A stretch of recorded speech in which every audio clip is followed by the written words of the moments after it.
नमस्कार। अपने सभी सब्सक्राइबर व व्यूवर्स को नमस्कार।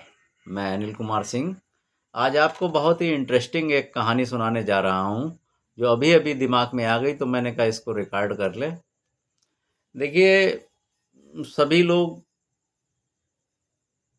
कुछ न कुछ अपने जीवन यापन के लिए कुछ न कुछ काम करते हैं, मगर क्या है कि बहुत से लोग काम भी करते हैं मगर फिर भी जो है वो हाथ में बहुत कम बचता है और किन्हीं कारणवश वो जो है काफ़ी परिस्थितियाँ उनकी गिर जाती हैं, या कभी वो काफ़ी संपन्न रहे हैं, उसके बाद उनकी जो है वो माली हालत किन्हीं कारणवश ख़राब हो जाती है। तो ऐसी ही एक कहानी है। एक सेठ जी थे जो कि काफ़ी पैसे वाले थे, बहुत ज़्यादा। काफ़ी पुरानी ज़माने की ये बात है। तो काफ़ी पैसे वाले थे। अच्छा, दूसरे किसी ने कहा है कि तो कर्म से मिलता है, दूसरे भाग्य से मिलता है। कर्म और भाग्य जब दोनों ही अपना उनका लेवल एक होता है तो आदमी मिट्टी में भी हाथ लगाता है, वो सोना बन जाता है। और थोड़ा भाग्य अगर पीछे रहता है, कर्म कितना भी करता है आदमी, फिर भी जो है फल उसको पूरा नहीं मिलता है। वैसे किसी ने कहा है कि कर्मणे वाधिकारस्ते माँ फलेषु कदाचनम, कि मतलब अगर आप कर्म करेंगे तो माँ फल देना जो है वो ऊपर वाले के हाथ में है। इस तरीके से तो एक सेठ जी थे जो काफ़ी संपन्न और काफ़ी पैसे वाले थे। तो उन्होंने अपनी बेटी की शादी की पैसे वाले लोगों में ही की, और काफ़ी जो थे वो पैसे वाले थे, काफ़ी सुखी परिवार था। मगर परिस्थितियों बस काफ़ी वो निर्धन हो गए। मगर फिर भी बेटी तो बेटी होती है, आना जाना बराबर लगा रहा। तो एक दिन उनका सेठ जी का दामाद जो था वो घर पर आया। तो सेठ जी तो घर पर थे नहीं, सास थी उनकी दामाद की, सेठानी। उन्होंने काफ़ी खातिर की और चलते वक्त उन्होंने जो था वो लड्डू मंगवाए, लड्डू के डिब्बे मंगवाए 4-5।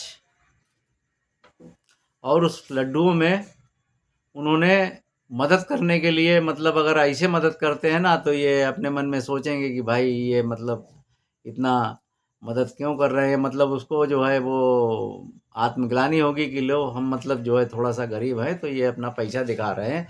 ये सोच के सेठानी ने जो है वो मतलब वो लड्डुओं के अंदर एक एक मोहर जो थी वो दबा दी। एक एक मोहर रख के लड्डू दोबारा जो है वैसे बना के और डिब्बों में लगा दिए। डिब्बों में लगा दिए और दामाद को विदा किया। दामाद अपने घर चला गया और शाम को सेठ जी आए तो वो हाथ में जो थे वो कुछ मिठाई के डिब्बे लेके आए और मिठाई उन्होंने घर पर रख दी। और सेठानी ने बताया कि दामाद जी आए थे और ये वो उनकी बातें होती रहीं। 1 आध घंटे के बाद सेठ जी ने कहा कि ये जो है वो लड्डू जो है ये हम ले आए रास्ते में, हलवाई की दुकान पर थे, लड्डू बहुत अच्छे लगे तो मैंने कहा चलो इनको लिए चलते हैं। और सेठानी ने देखा कि लड्डू के वैसे ही ये डिब्बे हैं जैसे हमने दामाद को दिए, वही इनका डिज़ाइन है और वही इनका जो है वो कलर वगैरह है इन डिब्बों का। तो उन्होंने उत्सुकता बस वो लड्डू खोले और एक लड्डू को जो है वो खाने की कोशिश की तो मोहर जो थी वो उनके दांत में लग गई।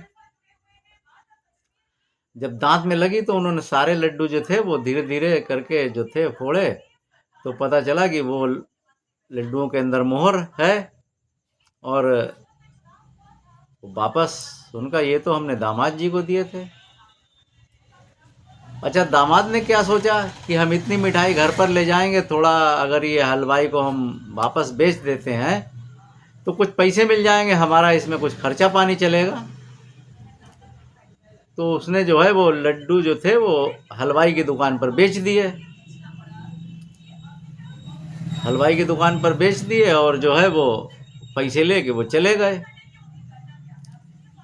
और सेठ जी उधर से निकल रहे थे, उन्होंने हलवाई से लड्डू मांगे। उसने डिब्बे पैक रखे हुए थे, उसने कहा यही दे दो उठा के सेठ जी को। सेठ जी ने फिर डिब्बे जो थे वो घर पर आ गए।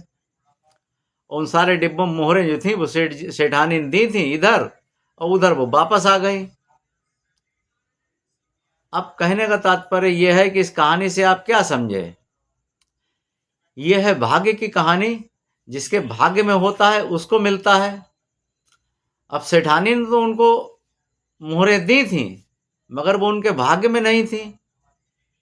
यहां पर कर्म नहीं आ रहा है, यहां पर भाग्य आ रहा है। तो उनके भाग्य में ये मोहरें नहीं थी, और सेठ जी के घर से ये मोहरें जाने को नहीं थी, तो वापस लौट के ये सेठ जी के पास आ गई। तो समझिए, कहते तो हैं कर्म प्रधान विश्व रचि राखा। तो कर्म तो प्रधान होता ही है, साथ में भाग्य का भी काफी अंश होता है। तो इस कहानी से आप कुछ ना कुछ सीखे होंगे। और इसी के साथ मैं आपको नमस्कार करता हूं। अगली कहानी के साथ फिर मिलते हैं, इसी प्रकार से बहुत ही रुचिकर और कुछ प्रेरणा देने वाली कहानी के साथ।